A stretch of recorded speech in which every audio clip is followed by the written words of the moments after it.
Merci à vous tous d'être là. Merci à Pascal et à ses copains de nous avoir invités. Et merci à Patrick d'avoir eu le courage d'écrire cet ouvrage, parce que c'est quand même lui qui l'a écrit. Je dois vous avouer. Donc la psychiatrie, c'est un peu la question que vous posiez dès le début. C'est quel est l'état de la psychiatrie et vers quoi on tend, et si on tend vers quelque chose qui n'est pas ce que je pense juste et bon, comme on disait au Moyen-Âge, il est bel et bon, eh bien il faut qu'on puisse transmettre ce qu'on croit nécessaire et juste. Voilà un petit peu l'idée qui, pour ma part, a présidé un peu à ce travail. C'était un travail de transmission. Donc pour transmettre, il faut pouvoir être compris. Et pour qu'un psychiatre puisse être compris, il doit faire appel à Patrick Cauchou. C'est tout ce que j'avais à dire. Bon, enfin, quelques mots quand même sur quoi transmettre, parce que c'est ça la question. Et aujourd'hui, peut-être plus que jamais, avec le paysage qu'on traverse, qui est un paysage quand même singulièrement inquiétant, puisque on ne s'est pas trop étonné de voir 5 ans de Sarkozy nous pousser au désastre, mais on s'est quand même beaucoup inquiété de voir 5 ans de Hollande nous pousser dans le même désastre. Et donc, d'un seul coup, on est là au bord du gouffre, en train de se dire, est-ce que c'est le jeune énarque qui va nous sauver? Alors, heureusement qu'on ne compte pas que sur eux, parce qu'il faut quand même aussi nous-mêmes, chacun de nous, se mettre au travail pour dire, bon voilà les points importants, chacun dans son champ, dans le social, dans le médico-social, dans le sanitaire. C'est vrai que d'apprendre en venant à Caen tout à l'heure que celle qui a été nommée ministre de la Santé était la directrice de la HAS, sachant les emmerdes que j'ai eues avec la HAS, j'ai failli quitter la route. Bon, enfin, on verra, je ne sais pas. Alors, ce qui me semble très très important, c'est un petit peu ce qu'ont dit Pascal et Patrick précédemment, c'est-à-dire que la psychiatrie est contrairement à ce qu'on a dit de façon désinvolte, c'est pas un travail qui peut être protocolisé, on distribue le protocole et vous allez faire la psychiatrie dans vos services en suivant le protocole. Comme vient de le rappeler Patrick, mais comme l'a dit aussi avec beaucoup de force, même s'il était vieux, 90, etc., pourri à sa manière, mais vous avez vu les harmonies qu'il y avait dans la manière dont il s'exprimait. Ce qui compte, c'est la relation humaine dans laquelle se déroule la psychiatrie. La psychiatrie n'est pas la relation humaine. Une psychiatrie sans relation humaine, c'est pas une psychiatrie humaine, c'est une psychiatrie vétérinaire. Psychiatrie non humaine, bon, il faudrait discuter. Mais moi je dis psychiatrie vétérinaire. C'est-à-dire on considère les autres comme des animaux. C'est-à-dire on considère les autres comme pouvant se passer d'une relation singulière entre un patient qui vient demander quelque chose parce qu'il souffre psychiquement, qu'il en a parlé à ses parents quand on a une pédopsie et que ses parents ils ont été débordés, qu'il en a parlé à ses instituts et que ses instituts ont été débordés, qu'il en a parlé à son rasette que le rasette était débordé, qu'il en a parlé à son comportementaliste et le comportementaliste a été débordé, et qui finit par arriver chez le pédopsychiatre qui dit, oui, alors de quoi s'agit-il? Et alors, si on ne se pose pas la question de savoir comment on peut accueillir quelqu'un qui, vous voyez le chemin que je viens de lui faire décrire, il s'est fait une succession de portes pour taper en disant est-ce que vous pouvez m'aider, est-ce que je souffre psychiquement de façon quelquefois majeure, et puis à chaque fois on lui répond non, je peux rien pour toi, enfin je veux bien mais je ne sais pas comment faire. Et comme ça tous les gens que je viens de citer, il arrive chez le pédopsychiatre, il arrive en se disant celui-là encore il va me dire je peux rien pour lui. Donc vous voyez, la relation humaine sur le plan philosophique c'est extrêmement important. Mais en plus, dans la psychiatrie, c'est extrêmement important et c'est efficace. Et moi, je fais partie des mecs. Alors, c'est mon côté pragmaticiste, pas pragmatique au sens de Macron, mais au sens de, justement, Charles Sanders Peirce, et de Michel Balin et tous ces copains-là. Je pense qu'il faut qu'on soit efficace. Je ne suis pas partie des psys que je trouve à la con, qui se masturbe intellectuellement du matin au soir et quelquefois même du soir au matin, en cultivant des concepts qui progressivement deviennent des bulles de savon qui s'élèvent vers le ciel et qui laissent tomber la glèbe dans laquelle ceux qui sont psychiquement ont les pieds qui sont enfoncés et qui ne peuvent pas s'en sortir tout seuls. Donc, vous avez compris que la masturbation intellectuelle, c'est pas mon truc. Bon. Et pourtant, je deviens sourd. C'est une question angoissante pour moi. C'est très important que l'accueil qu'on réserve à la personne qui souffre et qui vient nous voir, on le pense comme étant un accueil nécessaire pour être efficace. C'est-à-dire, il vient me voir, il a eu que des déceptions jusqu'à présent, il faut que je lui fasse comprendre que quand il va venir me rencontrer, mon équipe et moi, on va l'accueillir et on va lui faire passer le message immédiat. C'est aussi rapide que le SMS, ça, le sourire qu'on fait, la gueule qu'on a, la manière de lui serrer la main ou de l'accueillir qu'on lui réserve. On va lui faire passer tout de suite le message, ça y est, je suis arrivé. Là, vous le savez, quand vous êtes un port, je suis arrivé, je traverse une tempête, j'ai failli foutre sur la côte, etc. Et là, d'un seul coup, ça se calme, je suis arrivé. Et le « je suis arrivé », c'est la fonction d'accueil dont parlait Uri dans son petit interview que vous avez vu et que vous allez pouvoir voir grâce à la musique de façon plus approfondie. C'est donc que cette fonction d'accueil n'est pas quelque chose qui est seulement spontané, mais qui doit aussitôt être travaillé dans le sens que nous indique Uri, c'est-à-dire je l'accueille pour qu'il ressente qu'il est arrivé au port, mais qu'à partir de cette arrivée au port, il va falloir qu'on travaille pour que la trajectoire à suivre soit digne de ce nom.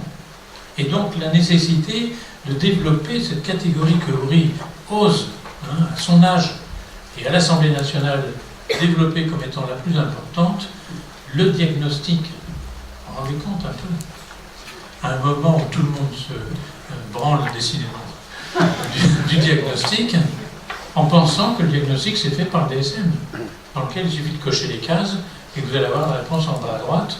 Je vous fais remarquer que c'est en bas à droite, pas en bas à gauche. Et donc cette réponse-là, ça donne aux gens l'idée qu'ils ont fait un diagnostic, parce qu'ils ont coché les cases.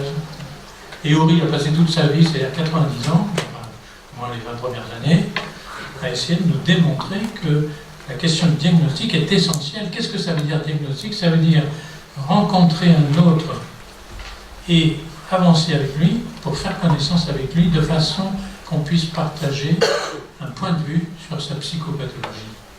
Dans le cadre de la relation qu'on instaure à partir de ce moment où on l'accueille dans le port qu'on prétend lui proposer. Vous voyez, le diagnostic, c'est pas le DSM-5, ça. C'est je l'accueille physiquement et psychiquement, et à partir de ce que je ressens et de ce que je peux en déduire sur le plan théorique, rappelez-vous le deuxième point qu'a développé Patrick, je vais proposer de lui réserver, on pourrait dire, des indications de soins, ça fait très moderne, des indications de soins qui correspondent au diagnostic qu'il présente. Et vous avez compris, par tout petit exemple que vous donne, qui est tellement parlant, s'il est schizophrène, je vais réserver des espaces pour sa schizophrénie. Mais s'il croit qu'il l'est parce qu'on lui a dit et qu'il ne l'est pas, ben, c'est très important qu'il arrive dans un lieu où on lui dit vous pensiez que vous étiez schizophrène, mais en fait vous ne l'êtes pas, et donc vous pouvez vous tirer, parce que j'en ai plein de schizophrènes à soigner par ailleurs. Vous voyez, ça c'est très très important, parce que d'un certain point de vue, de pouvoir faire un diagnostic, c'est déjà presque au sens psychanalytique une interprétation. C'est-à-dire une proposition d'interpréter le monde avec lequel il se pointe comme étant un monde sur lequel on peut quelque chose ou pas. Et le patient le ressent évidemment tout de suite, et il sent que son sac à dos rempli de boules de pétanque qu'il avait sur le dos depuis tant de temps, en plus dans la tempête et avec les risques de couler, d'un seul coup, il en met la moitié sur le dos du mec qui l'accueille. Et il a l'impression d'un seul coup qu'il y a un soulagement. Et ça, on développe beaucoup cette notion dans le livre en question. C'est ce que je propose d'appeler la fonction phorique, la fonction du portage. Mais pas le portage, maintenant je te porte, tiens-toi tranquille. c'est du portage ensemble de sa souffrance psychique. Et alors, la différence que Patrick fait entre le social et le psychiatre, c'est que le portage en question, qui est évidemment le boulot que font tous les travailleurs sociaux engagés, de co-porter avec les gens que vous rencontrez, les difficultés qu'ils rencontrent, nous, on va avoir quelques spécificités qui sont justement de se laisser pénétrer par la souffrance psychique de l'autre, de l'accueillir dans notre psyché et de pouvoir progressivement, l'ayant accueilli, en dire quelque chose, là où lui, dans la plupart des cas, ne peut rien en dire du tout. Parce que c'est principalement des sensations, souvent pathologiques, qu'il éprouve et dont il dit, il a très très vite compris, le type est vraiment schizophrène, qu'à chaque fois qu'il dit j'ai entendu Napoléon qui m'a confié une mission, le mec qui est en face de lui, à qui il dit ça, se dit celui-là, non mais il est pété de là-haut, quoi. Et il change de trottoir. Et donc, ce patient-là qui a vécu ça déjà depuis 20 ans, quand il est en train de se dire je pourrais lui dire ça, mais je ne vais pas lui dire parce qu'il va encore vous traiter de schizophrène, il fait passer un message à l'autre qu'il reçoit, et l'autre va devoir élucider ce qu'il reçoit comme étant des symptômes en question de souffrance psychique de ce schizophrène ou de cet autiste qui n'ose pas aller jusqu'au bout de ce qu'il a à dire parce qu'il a peur, mais que nous, en tant qu'accueillants réceptacles de cette souffrance-là, progressivement, on va en faire quelque chose, non pas tout seul, et ça c'est une des spécificités de l'institution, c'est que tout seul je ne peux rien faire pour un schizophrène, pour un autiste, mais en faire quelque chose dans, alors, cette fameuse conceptualisation depuis Tosquelles, Souris et les autres, dans la constellation transférentielle. Et c'est-à-dire, je vais pouvoir dire, voilà ce que j'ai comme expérience partagée avec ce patient, et toi, qu'est-ce que tu as comme expérience partagée avec ce patient?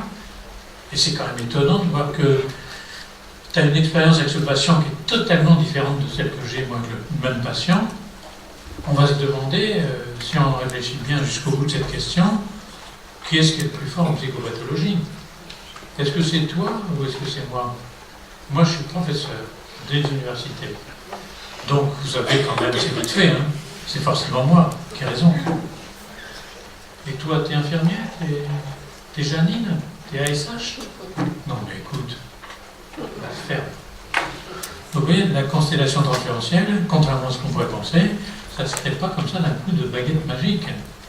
C'est le résultat d'un travail ensemble, dans le collectif, comme disait Jean-Henri, depuis de nombreux mois, de nombreuses années, et en fait, pas tellement en termes de temporalité, mais en termes de nombreuses expériences partagées ensemble. Et pas des expériences en général, des expériences de lune de miel, plutôt des expériences de lune de fiel, c'est-à-dire des expériences dans lesquelles on a souffert les uns et les autres, et pour une fois le patient a eu l'impression qu'on souffrait avec lui, et ayant souffert avec lui, ensemble, ayant pu compter les uns sur les autres autour de ce patient, alors on sait qu'on peut dire ce qu'on a à dire dans la réunion de constellation. Alors qu'il y a des équipes, de plus en plus nombreuses, me semble-t-il, en France, enfin, pour l'instant restons en France, dans lesquelles, si je dis ce que je ressens vraiment dans la relation avec le patient que j'accueille, c'est très risqué sur le plan institutionnel. Je donne un petit exemple pour me faire comprendre, pour qu'on ne fasse pas la langue de bois.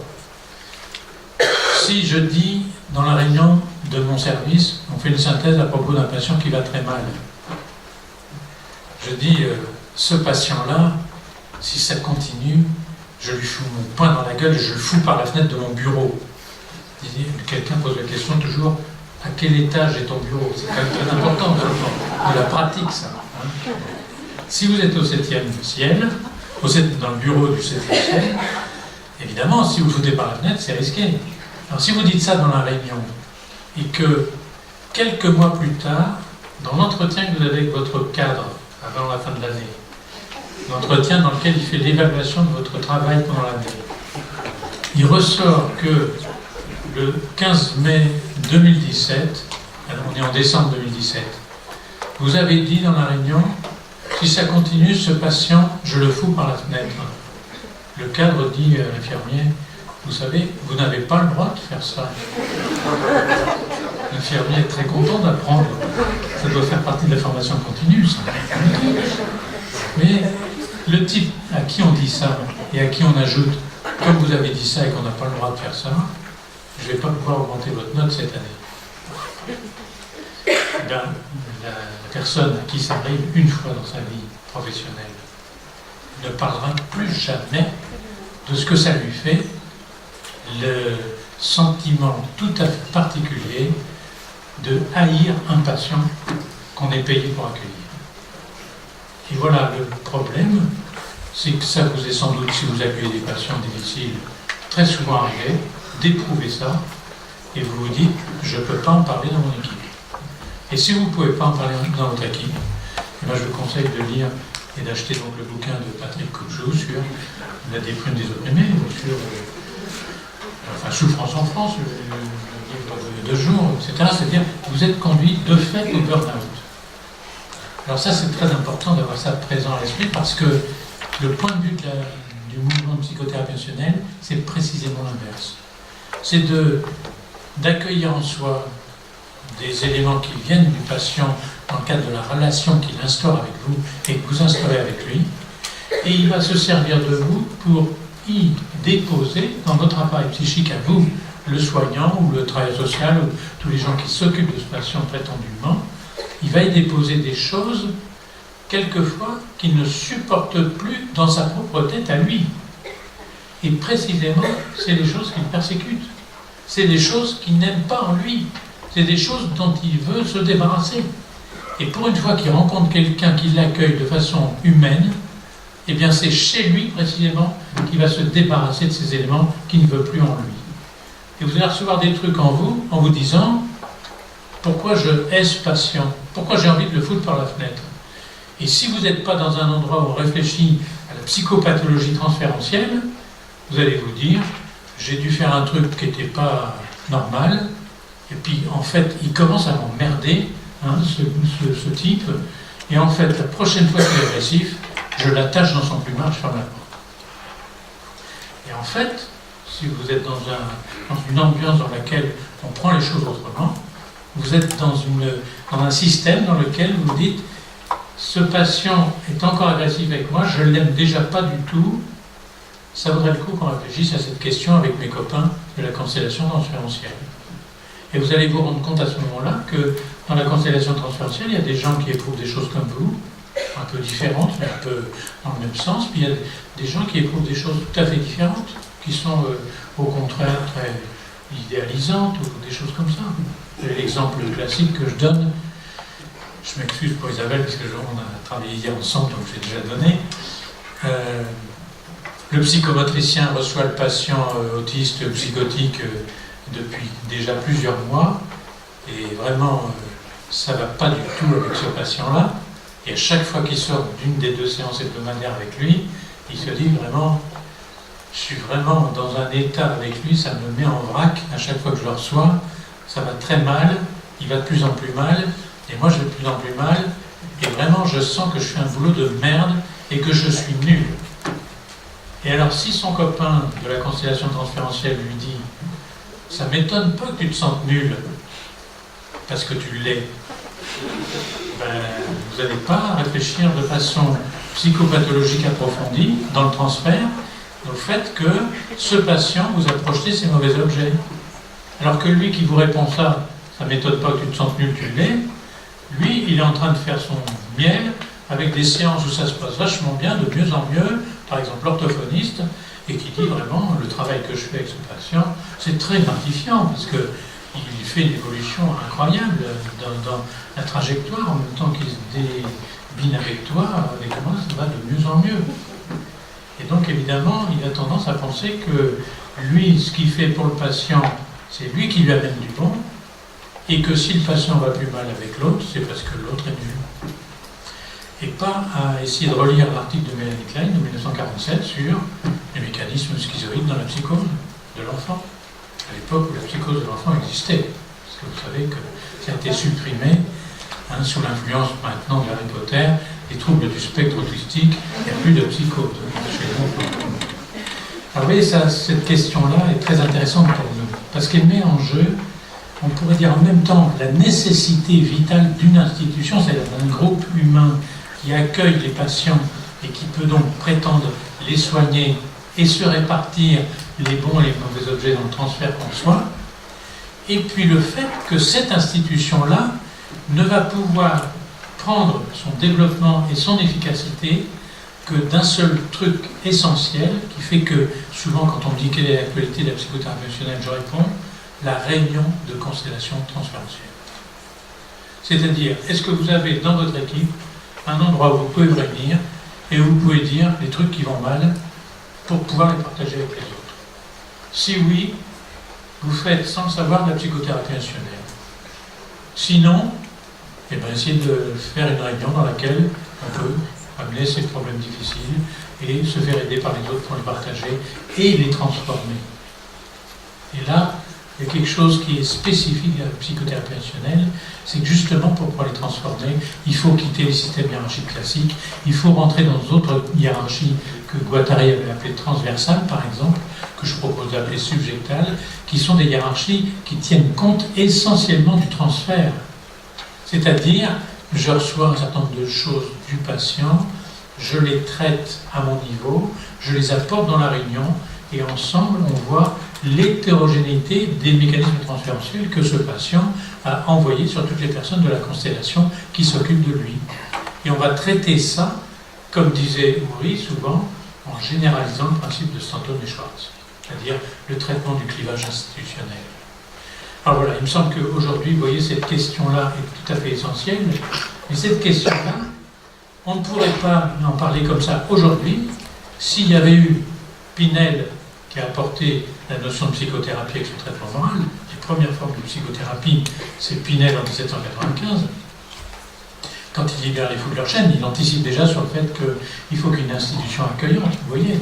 Et son idée de faire un espace dédié pour les fous était très intéressante. Sauf qu'il n'avait pas du tout analysé la question de l'aliénation sociale, puisque à l'intérieur de l'asile qu'il crée avec Esquirol, parce que lui était mort depuis un moment déjà, eh bien, va se reproduire, du fait de l'aliénation sociale, tous les mécanismes qui font la ségrégation à l'intérieur des HP. Et que l'HP de 1840, 2 ans après la première fondation des asiles, est déjà un asile au sens de 1945. C'est-à-dire là où on va crever sans pouvoir être guéri. Pourquoi ? Parce qu'on n'a pas analysé la question de l'aliénation sociale.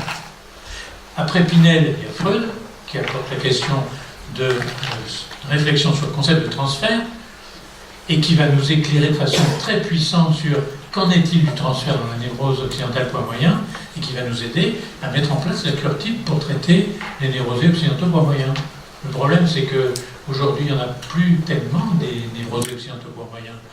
Vous êtes tous des pathologies limites sans le savoir, mais vous êtes addicts à la télé, au portable, enfin, vous picolez, etc. Vous êtes tous devenus des pathologies limites, vous n'êtes même plus capable de vous déprimer, bande de cons. Bon. Je vous dis ça pour vous réveiller un peu. Donc, si on suit bien Freud et le concept de transfert qu'il nous propose, il est très important parce qu'il fait, on pourrait dire, gagner en qualité toute la question de la psychopathologie, et on voit l'énorme importance que ça a.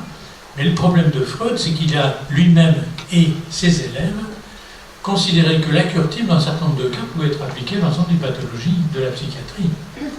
Il y a bien des gens comme Elkhorn qui ont essayé de dire les psychopathes, quand même, la cure type, maître, ça pose problème. Hein. Oui, Auguste, mais continuez quand même, bon. Etc. Mélanie Klein, bon, qui a aussi essayé des trucs, mais ça n'a pas marché non plus. Bon, tout un tas de questions comme ça. Et il a fallu attendre Tosquelles pour qu'il dise, écoutez, cher maître, bon, il était mort depuis un moment déjà, Freud, hein, mais cher maître, vous savez, si vous attendez de la cure type le traitement de schizophrène, c'est pas comme ça qu'on va gagner la partie. Hein. Et Tosquelles a très rapidement compris qu'il fallait inclure dans l'équation la question de l'institution, pas l'établissement, pas l'hôpital en tant que tas de pierre qui permet d'accueillir les gens. L'institution, c'est-à-dire les hommes qui sont dans les établissements, qui permettent de faire fonctionner l'établissement de façon humaine, justement. Et alors ça, c'est très important parce que Tosquelles va réfléchir non pas seulement sur l'organisation de l'établissement pour aboutir à l'importance de l'institution, mais il va réfléchir à la question de qu'en est-il du transfert particulier de la personne schizophrène sur le monde. Et ce qu'il va déduire, c'est qu'en fait, ce patient a un transfert qu'il appelle à l'époque multiréférentiel. Je dis des choses au concierge quand j'arrive à l'hôpital, je dis des choses aux infirmiers qui m'accueillent dans ma chambre, et puis je vais chez le psychiatre parce que je dois y aller pour qu'il fasse un diagnostic, et lui je ne lui dis rien parce qu'il n'y a pas une gueule qui me revient. Et le psychiatre met dans les cases catatoniques. Mais si le psychiatre il a le bon sens de dire je vais aller voir le concierge et les infirmiers, puis je vais leur demander comment ça s'est passé avec ce patient, qui ne me dit rien à moi, je vais découvrir qu'il a dit des tas de choses aux autres. Et d'un seul coup, dans ma tête de psychiatre un peu plus futée, je me dis, tiens, quand même, c'est très étonnant cette affaire-là. Et donc le multiréférentiel de Tosquelles, c'est j'en mets un peu chez le concierge, j'en mets un peu chez l'infirmier, et j'en mets pas chez toi, sale con. Bon. C'était déjà très important comme intérêt, parce qu'il rapporte ce transfert multiréférentiel à la nécessité de l'institution pour l'accueillir. Et donc penser toutes ces personnes ensemble dans le cadre d'une constellation pour en faire quelque chose. Et alors, Houry, 47, 49, il rappelle, il va à Saint-Alban, il parle avec Houry, avec Tosquelles, il apprend son métier vraiment avec Tosquelles, c'est ce qu'il dit. Hein. Et puis, il étudie quand même beaucoup la psychiatrie classique, comme Tosquelles. Hein. Vous savez, Tosquelles, c'est un savant absolu, hein, quand même. Moi, je l'ai rencontré, c'est un ami. Hein. Il avait une culture, les gens n'imaginent pas. Hein. Bon. En plus, en plusieurs langues. Houry, même chose, culture encyclopédique, surtout en français. Et il avait quand même une connaissance très approfondie d'un grand psychiatre qui a été extrêmement important dans l'histoire de la psychiatrie, qu'on a tendance un petit peu à négliger aujourd'hui, Kurt Schneider a repris les couleurs, mais alors celui qui avait quand même inventé le terme de schizophrénie, Bleuler, il en a perdu. Hein. Ben, c'est quand même très injuste, hein, parce que Bleuler avait réfléchi beaucoup à cette question du transfert dans la psychose. Et je vous recommande de lire un truc qui vient de sortir il n'y a pas longtemps, il y a 6 mois, enfin, après plus de 50 ans d'oppression inculturelle, la correspondance entre Freud et Bleuler, hein, et dans laquelle Bleuler, médecin-chef du Burgosli de Zurich, qui accueille les personnes schizophrènes de toute l'Europe. C'est l'endroit où on va se faire soigner si on est schizophrène et qu'on a les moyens. Bon, c'est pas encore la psychiatrie de secteur ou égalité, fraternité. Enfin, c'était déjà pas mal parce qu'il accueillait schizophrènes. Et il mangeait avec eux, et sa femme aussi, etc. Donc vous voyez, c'était quand même une psychiatrie humaine. Hein, bon. Si vous, d'ailleurs, voulez voir un peu comment ça se passe, bon, c'est un film très intéressant. Mais ça permet de voir l'ambiance. Dangerous Method. Vous avez vu ça, dans l'histoire de Jung qui s'envoie la mère Sabina Spielrein. Bon. C'est intéressant. Pas qu'il s'envoie la mère Sabina Spielrein, parce qu'un psychanalyste n'a pas le droit de sauter ses patientes. Je suis résolument hostile à ça. Bon. Enfin bon, là on voit ça. Sabina Spielrein devient psychanalyste. Hein. Elle était psychose hystérique au début. En fait, elle est hystérique et elle devient psychanalyste. Comme quoi, hein, les 4 discours de Lacan, c'est quand même pas mal. Bon, on passe de la position hystérique à la position psychanalyste. Bon. Et d'ailleurs, elle va prendre en psychanalyse quelqu'un que vous connaissez bien, Jean Piaget. Et elle va, à la fin de la psychanalyse de Jean Piaget, accepter que Jean Piaget vienne parler avec elle en supervision de sa mère schizophrène qu'il a pris en psychanalyse lui-même. Mais c'est les débuts de la psychanalyse, c'est quand même c'est pas mal, hein, c'est héroïque. Hein. Bon, faut pas le dire à la chaise parce qu'on est emmerdé encore. Hein. Donc, c'est très important. Dans ce film, on voit Bleuler et le système du Burgosli qui fonctionne, bon, pas comme ça, de façon périphérique. Donc, Bleuler écrit à Freud très tôt, à l'époque où Jung rencontre Freud de façon régulière. Il dit maître, parce qu'il aime beaucoup Freud, Bleuler, parce que c'est un neurologue de formation comme Freud. Et Freud a écrit des articles scientifiques de très haut niveau international sur l'aphasie, avant de devenir psychanalyste. Et Bleuler a été très impressionné par le niveau intellectuel de ces articles sur l'aphasie de Freud. Donc il lui écrit « Cher maître, en neurologie, vous avez écrit des trucs très importants qui m'ont beaucoup impressionné sur le transfert dans l'hystérie, dont acte. Mais alors, dans la schizophrénie, parce que moi je m'occupe des schizophrènes, cher maître, qu'est-ce qu'on fait du transfert ?» Et Freud lui répond « Pas de transfert dans la psychose. » Puis la lettre d'après, parce que Bleuler insiste, J'ai réfléchi à votre question. Peut-être que dans certains cas, on pourrait penser qu'il y a du transfert de psychose. Puis la lettre d'après, non, il n'y a pas de transfert de psychose. Puis après, comme ça, jusqu'au bout, si bien que Bleuler se dit, bon, finalement, je ne peux pas compter sur Freud pour avancer sur ce concept-là, et lui se sent impuissant et laisse tomber le concept de transfert dans la schizophrénie, alors qu'il aurait peut-être pu développer ça autrement. Imaginez. Oui, donc ça vient de paraître. Donc on pourrait dire que qui est-ce qui a fait le boulot? C'est Tosquelles, Houry, qui ont répondu à Bleuler pour Freud. Voilà la proposition que je fais. D'autant que Freud, en 1918, a fait un texte, a fait une clôture du congrès de psychanalyse à Budapest en 1918, après la Deuxième Guerre mondiale, dans lequel il dit « Il viendra un jour, entre guillemets, ça s'appellera la clinique de la Borde, où des psychanalystes dirigeront des cliniques privées dans lesquelles on accueillera des patients pour lesquels on traitera les maladies pour lesquelles on ne peut pas aujourd'hui prendre en charge parce qu'en psychanalyse curative, parce qu'on n'y arrive pas, ça serait trop de boulot, etc., etc. Et il sous-entend la question d'institution à laquelle il ne comprend rien. Et donc, vous voyez, la réponse, c'est Tosquelles qui l'apporte. 1918, et Tosquelles répond en 1939-1945 à Freud pour des questions que Bleuler lui posait. C'est quand même intéressant de faire cette gymnastique-là sur la compréhension du transfert dans la psychose.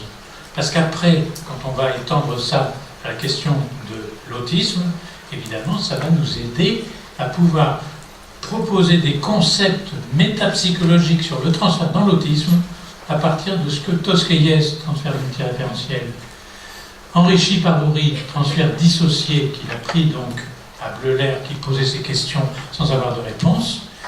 On va utiliser ces concepts que Tosquelles et Houry ont proposés pour la schizophrénie, et on va les utiliser pour l'autisme infantile. Et c'est pour ça qu'à mon avis, c'est très important aujourd'hui de pouvoir développer des pratiques dans lesquelles on s'appuie sur ces concepts de la psychothérapie fonctionnelle pour traiter y compris la question de l'autisme, n'en déplaise à ces messieurs-dames de l'HAS. Bon, voilà. Voilà ce que je voulais un peu vous dire comme ça en vitesse, et puis peut-être que maintenant on pourrait débattre un petit peu avec l'Assemblée et avec la table. Voilà, merci beaucoup.